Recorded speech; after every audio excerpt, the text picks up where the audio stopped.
ikut Tuhan, masalah tetap aja nggak habis-habis.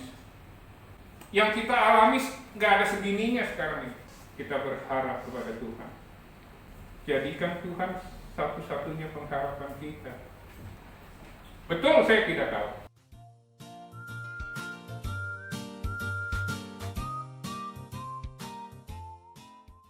Kita masih diberi kesempatan untuk boleh ada di tempat ini beribadah bersama-sama. Sudah 2 tahun lebih saya nggak kesini ya, tapi tidak apa. Luar biasa anugerah Tuhan. Pertama-tama saya mohon maaf ya, saya sudah spare waktu sebenarnya berangkat dari Bogor itu tadi jam 8 lebih dikit, tapi tadi daerah mana Kelurahan Buaran itu, waduh panjang. Saya lihat Google banyak menolong nih ya. Mbah Google ini ternyata banyak menolong. Saya lihat terus saya bilang sama Ibu Yuli, waduh kurang lebih 45 menit lagi. Bener ya, tadi kurang lebih 45 menit lagi. Google itu kadang-kadang tepat, kadang-kadang nggak tepat, tapi yang kurang lebih lah, pegangan aja. Baik, puji Tuhan. Saudara, pandemi yang namanya virus corona sudah berjalan di Indonesia berapa tahun?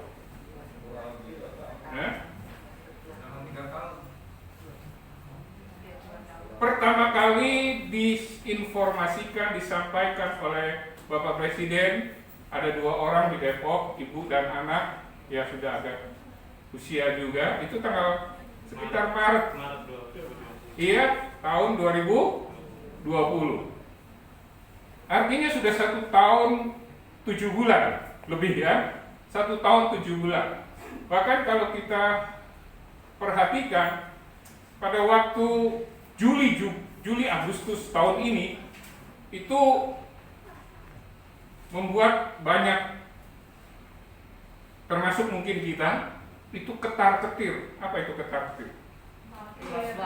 Ya, kenapa? Karena uang nggak mampu untuk menyelamatkan. Ada orang, maaf ya, disebutnya crazy rich, duitnya banyak, punya pesawat pribadi, orang Malang, kena COVID. Dia tadinya nggak merasa apa-apa, tapi beberapa hari kemudian dia merasa. Lalu begitu dia di PCR, di tes swab positif, dia terbang pakai jet pribadi, berhenti di Halim, dibawa, nggak ada yang terima. Duitnya banyak. Bahkan kalau Bapak Ibu lihat di YouTube atau di apapun itu ya, di medsos, ada seorang yang cukup ternama, pesohor lah, Tung Desem Waringin. Itu dia bilang, dia kenalannya luar biasa, banyak orang, jenderal dan sebagainya.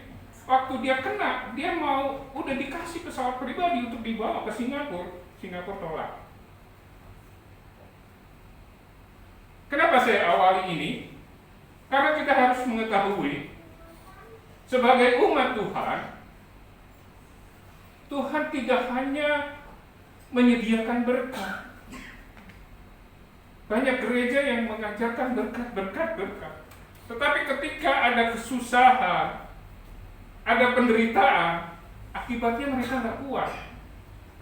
Tuhan izinkan saya melayani sebagai gembala di Bogor. Jemaat saya didik, saya berikan firman Tuhan, bukan hanya soal berkat, tapi juga soal hal-hal yang pahit yang mungkin Tuhan izinkan terjadi. Bukankah ini sebuah hal yang pahit buat kita?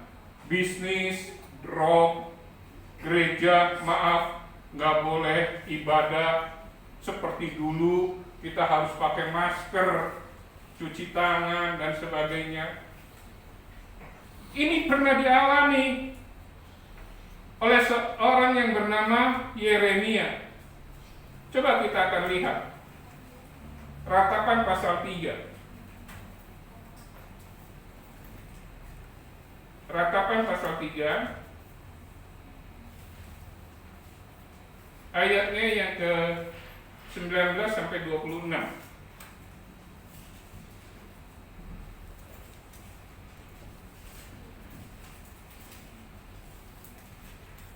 Kondisi Ya, memang waktu itu bukan COVID.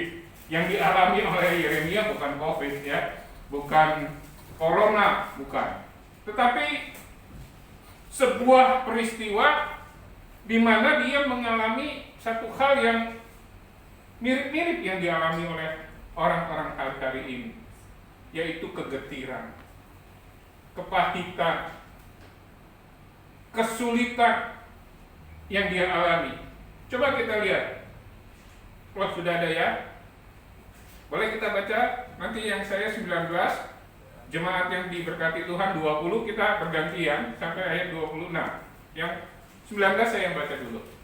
Ingatlah akan sengsaraku dan pengembaraanku, akan ipu dan racun itu. Ayat 20. Jiwaku selalu teringat akan hal itu dan tertekan dalam diriku. Tetapi hal-hal inilah yang kuperhatikan. Oleh sebab itu aku akan berharap. Ayat 22. Karena besar kasih setia Tuhan, karena besar-besarnya rahmatnya. Selalu baru tiap pagi.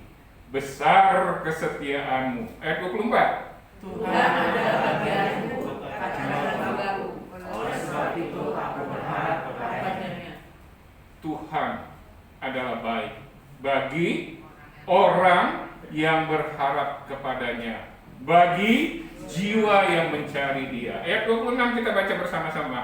Adalah baik menanti dengan diam pertolongan Tuhan. Bapak Ibu, saudara jemaat yang dikasihi Tuhan, kalau kita baca dari ayat 1 sampai ayat 20, yang kita alami nggak ada segininya sekarang ini. Apa yang dialami oleh Yeremia pada waktu itu nggak ada segininya kita saat ini ngalami. Apalagi kalau kita mau belajar dari Ayub, lebih lagi. Tapi ada sesuatu yang saya mau bagi kepada jemaat di tempat ini. Bagaimana ketika Yeremia mengalami dengan seizin Tuhan kesengsaraan yang begitu luar biasa, kesesatan yang begitu luar biasa, kepahitan hidup, apa yang dia lakukan?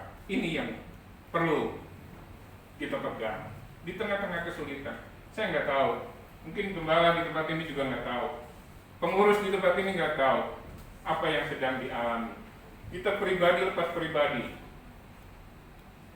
rasanya nggak ada yang nggak ada masalah. Jangan diaminkan, ya. Rasanya tidak ada seorang pun yang tidak ada masalah, ya. Sepertinya semua orang punya masalah. Sepertinya semua orang yang masih suka tahu goreng dan sebagainya, selama dia masih bernafas, dia sepertinya juga diiringi dengan masalah dalam hidup. Tapi bukan itu persoalannya. Persoalannya bagaimana sikap dalam menghadapi kesulitan itu. Bagaimana sikap dalam menghadapi kepahitan itu. Kalau Bapak Ibu nanti baca ya di Wikipedia di rumah nanti, ipuh itu semacam pohon yang pahit. Kalau orang Sunda bilang pahit pisang. Apa yang kalau di Indonesia yang pahit itu? Brotowali, terus ada lagi apa lagi? Pare juga pahit lah, tapi belum seberapa, ya. Itu pahitnya luar biasa. Saya belum pernah mencicipinya, tapi firman Tuhan mengatakan demikian. Makanya Yeremia mengibaratkan tadi di ayat 21 seperti ipuh dan racun.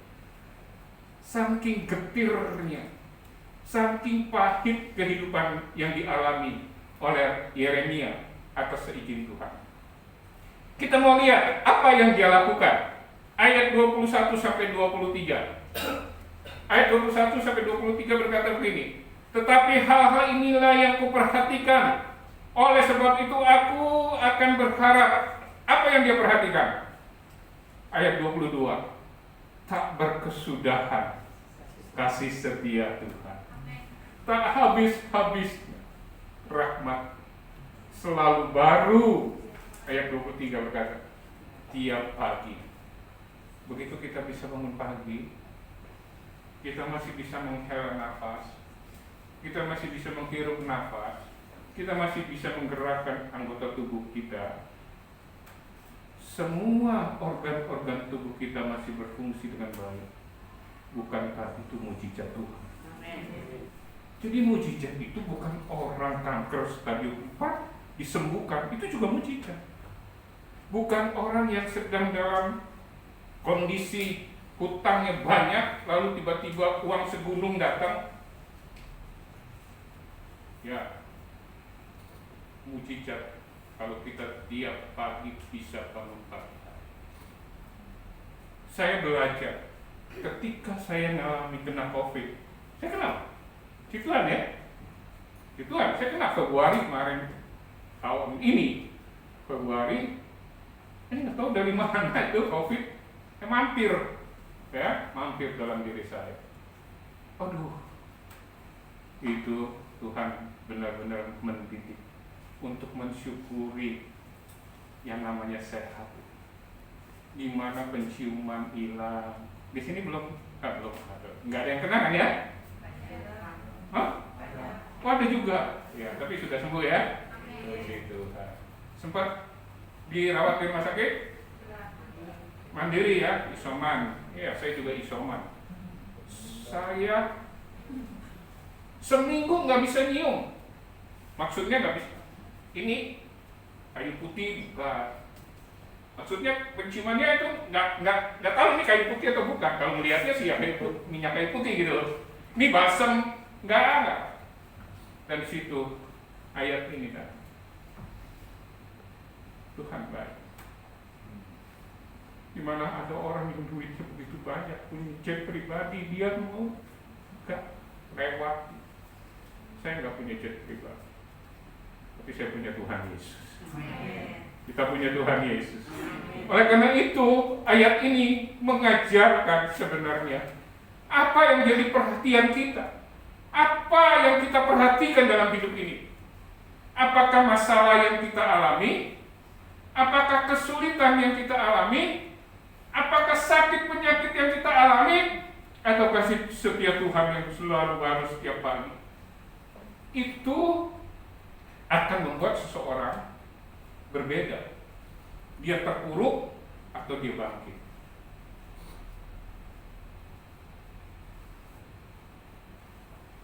Kalau seseorang itu cuma pandangannya, perhatiannya, dia hanya memperhatikan masalahnya, ikut Tuhan, masalah tetap aja nggak habis-habis, maka dia akan terpuruk.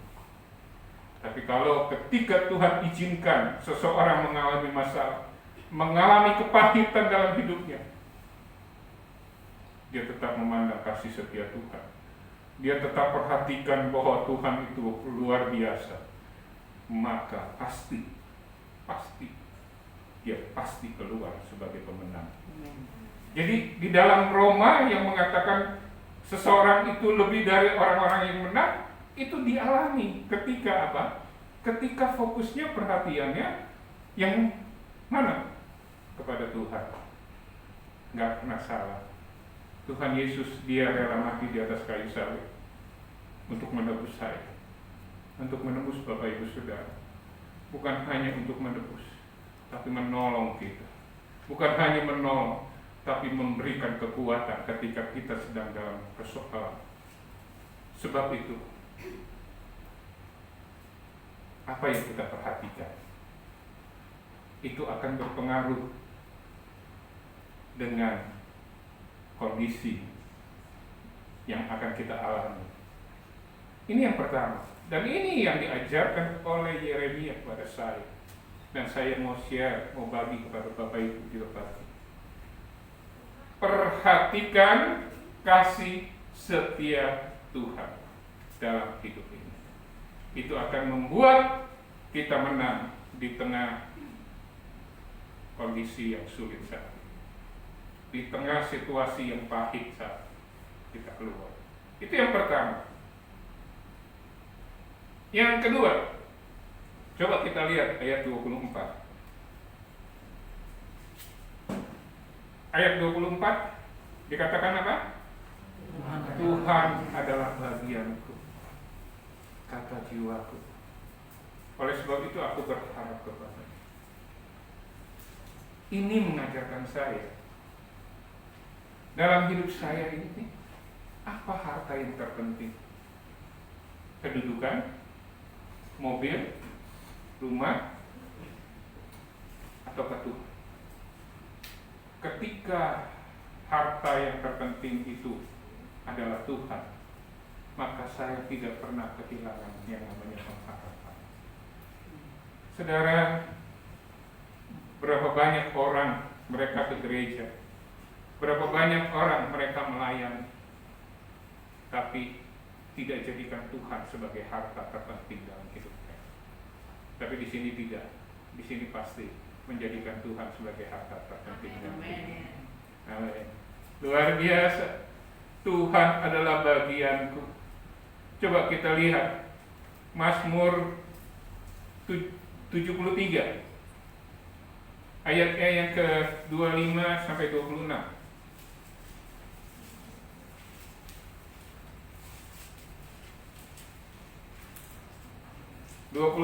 sampai 26 dari Mazmur 73. Ini kalau WL kayaknya pasti tahu nih, udah jadiin lagu nih ya. Siapa gerangan ada padaku di surga selain Engkau?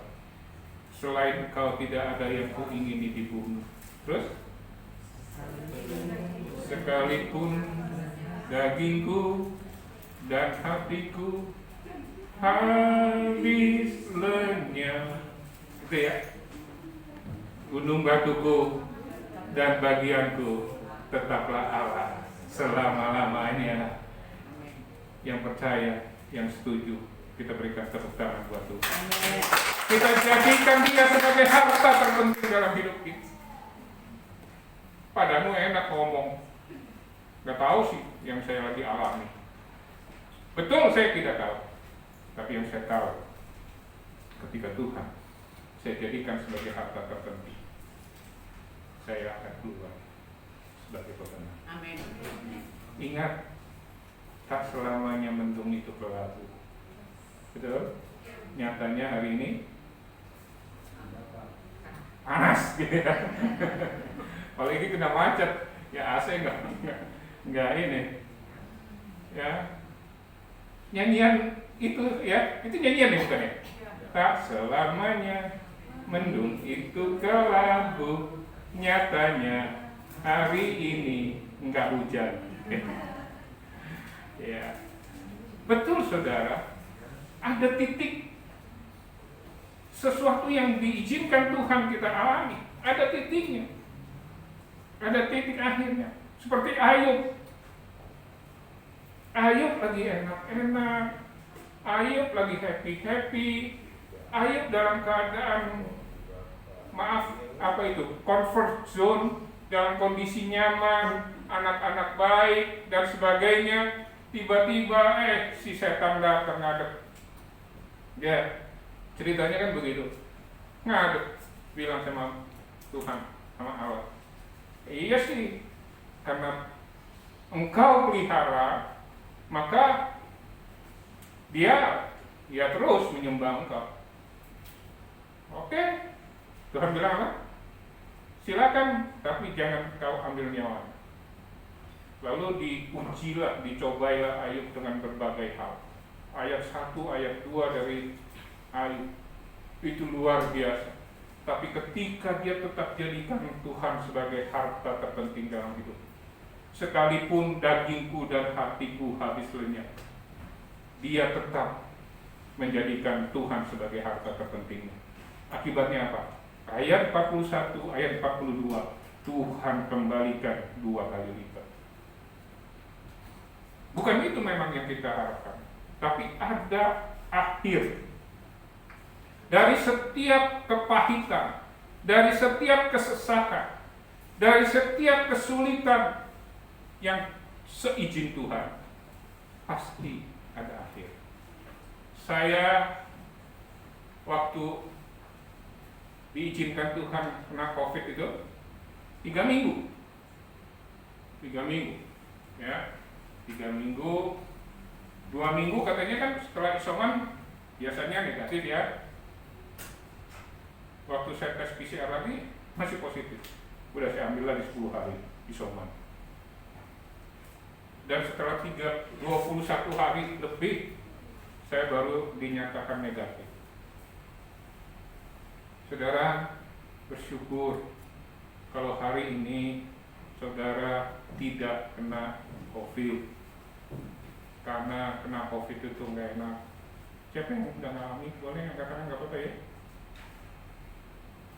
Oh ya, luar biasa. Enak Pak? Tidak. Hah?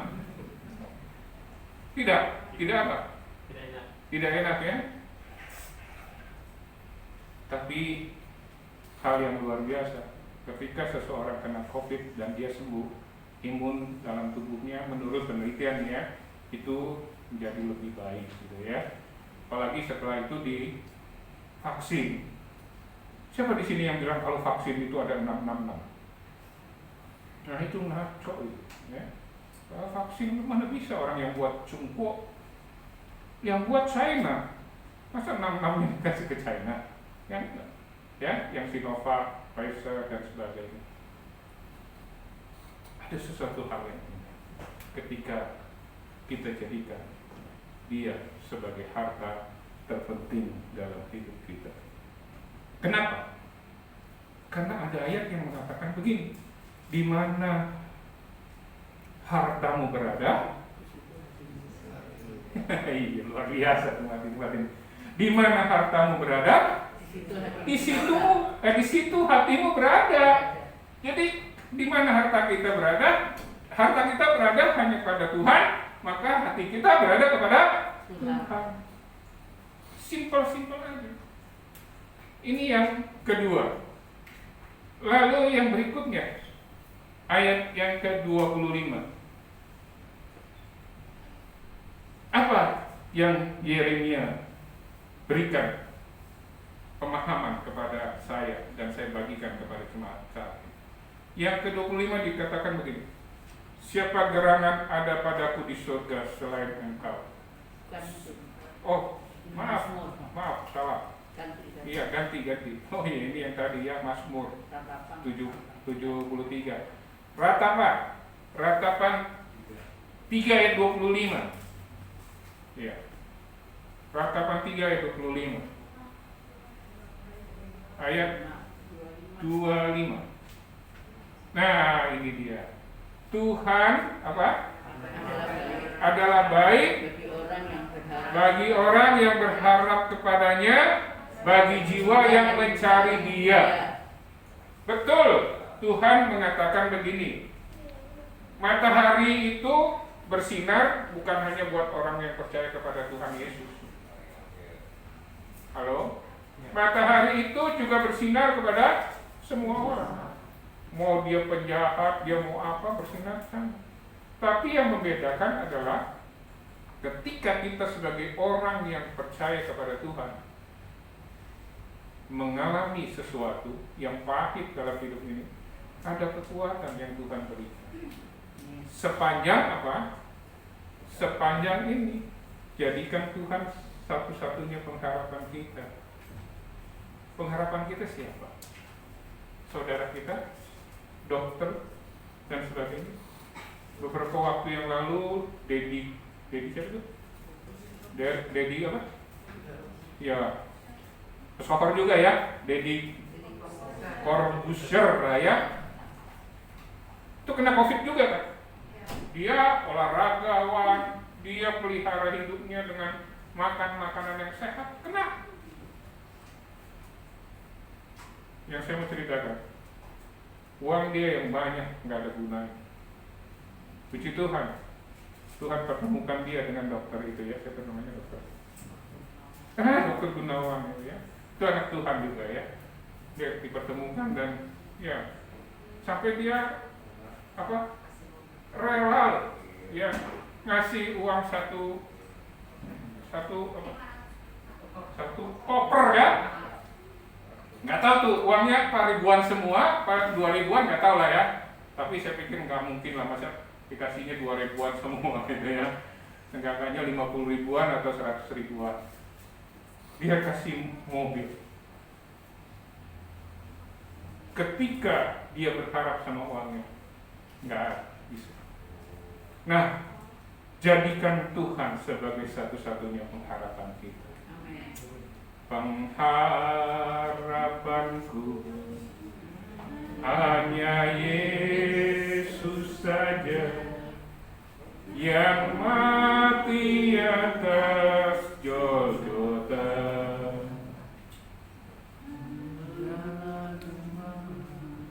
Jiwaku yang sungguh Yesus, Dia harapanku.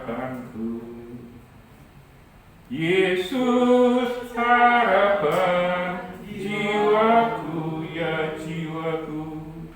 Yesus pelepas dosaku.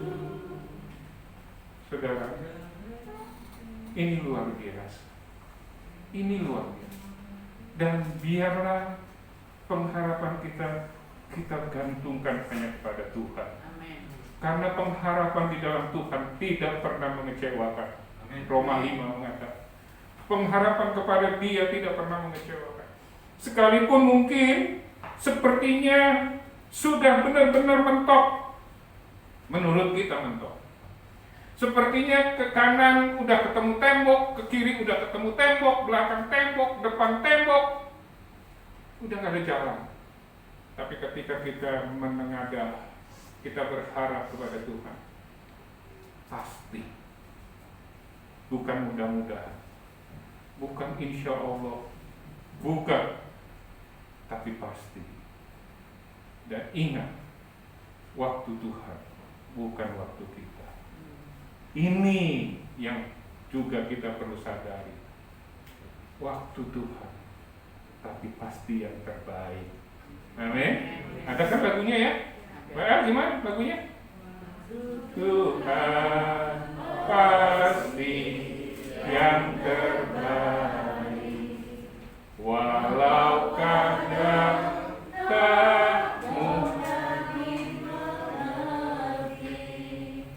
lewati cobaan, ku tetap percaya waktu Tuhan pasti yang terbaik. Jadi bukan semoga terbaik, enggak, pasti terbaik.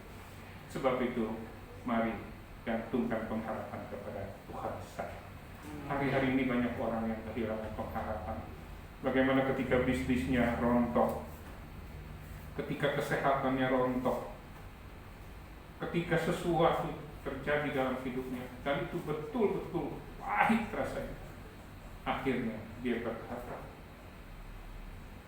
dan aku gak perlu Tuhan. Buktinya apa?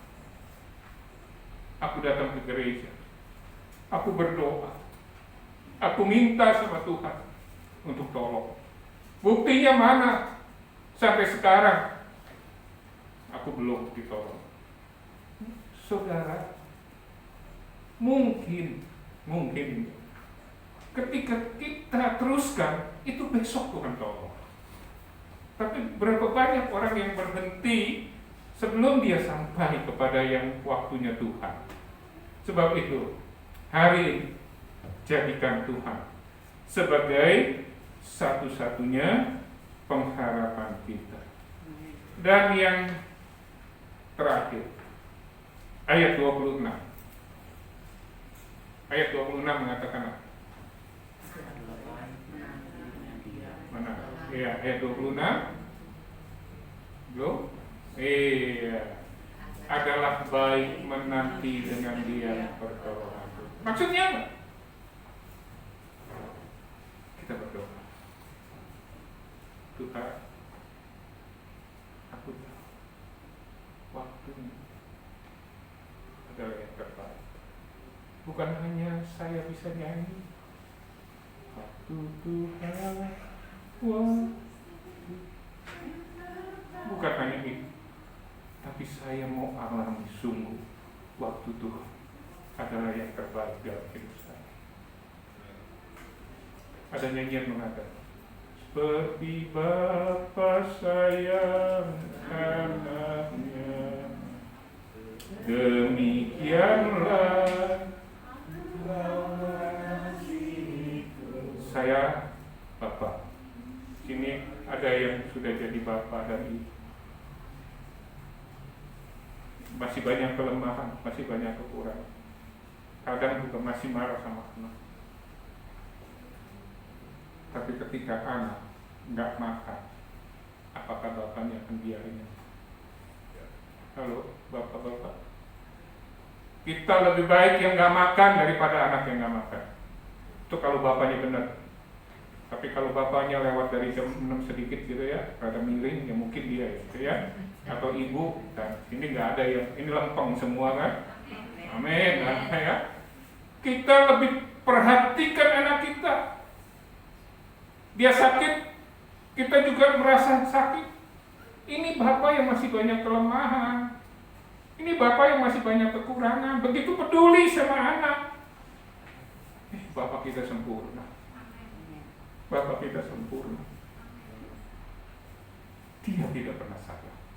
Sebab itu, kalau hari ini mungkin ada di antara jemaat sedang mengalami pahit getirnya hidup, kesulitan yang sepertinya seolah-olah tidak ada jalan keluar, sepertinya sudah sangat-sangat terpuruk. Firman Tuhan memberitahu kepada kita, selalu perhatikan kasih setia Tuhan. Jadikan Tuhan sebagai satu-satunya harta yang terpenting. Jadikan Tuhan sebagai satu-satunya pengharapan kita. Dan yang terakhir, kita diam berdoa, nantikan pertolongan Tuhan dengan diam, dengan berdoa, memohon terus. Kalau Tuhan bilang usaha, kita harus usaha. Tapi bukan berarti kita usaha ke Gunung Kawi, ke Gunung Sindur, gunung mana lagi? Ke orang pinter, ke paranormal. Itu artinya menduakan Tuhan dan kurang percaya, bahkan tidak percaya Tuhan tolong tepat pada waktunya. Kalau seseorang yang sudah percaya kepada Tuhan lalu dia pergi kepada orang pinter, artinya apa? Dia orang goblok.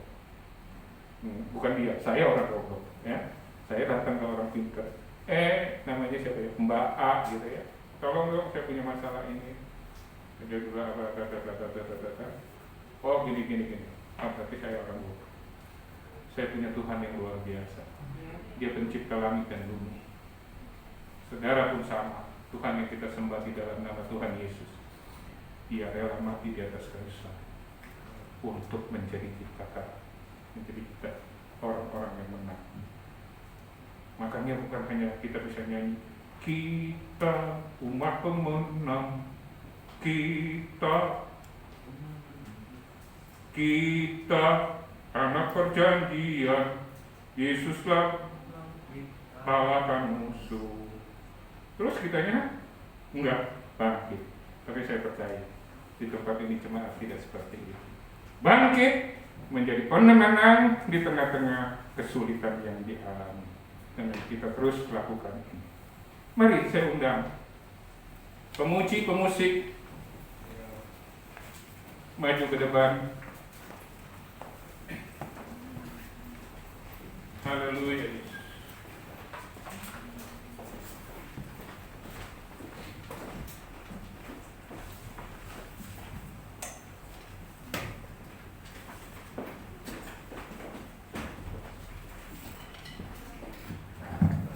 Ada satu lagu yang mengatakan begini, kuasa-Mu terlebih besar. Ya, kita mau angkat lagu ini dengan sungguh-sungguh, dengan iman percaya kita bahwa kuasa Tuhan terlebih besar. Haleluya.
kasih-Mu yang sanggup.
Katakan kuasa-Mu terlebih besar.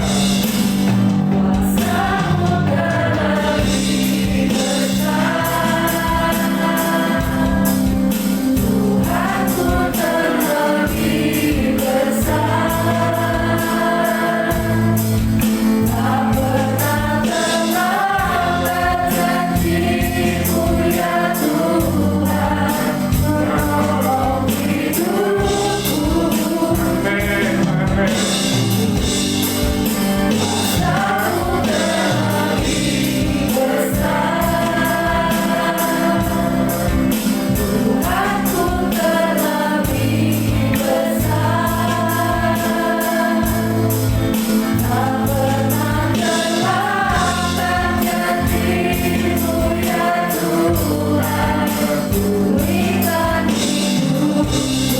Tak pernah terlambat janji-Mu ya Tuhan.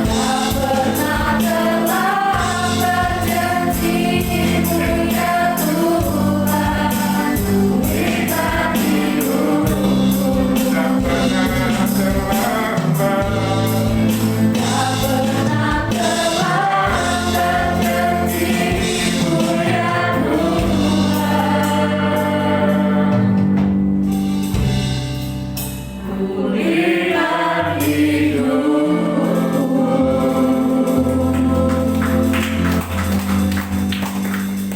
Bapak Ibu, saudara yang dikasihi Tuhan, hari-hari ke depan kita nggak tahu.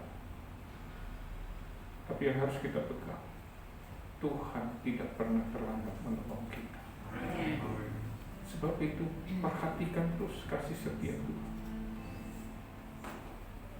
Jadikan Tuhan sebagai harta terpenting dan sesuatu yang terpenting. Berharap terus kepada Dia. Sebagaimana Abraham berkata, sekalipun sebenarnya tidak ada lagi harapan, tapi dia pun tetap berharap. Bagaimana dia menanti janji Allah 25 tahun, dan saat itu Sarah sudah mati haid. Tidak mungkin saudara manusia, tidak mungkin, tapi dia tetap berharap, dan ternyata pengharapan dia tidak sia-sia. Dan yang juga tidak kalah penting, kita duduk diam, terus bersekutu dengan Dia.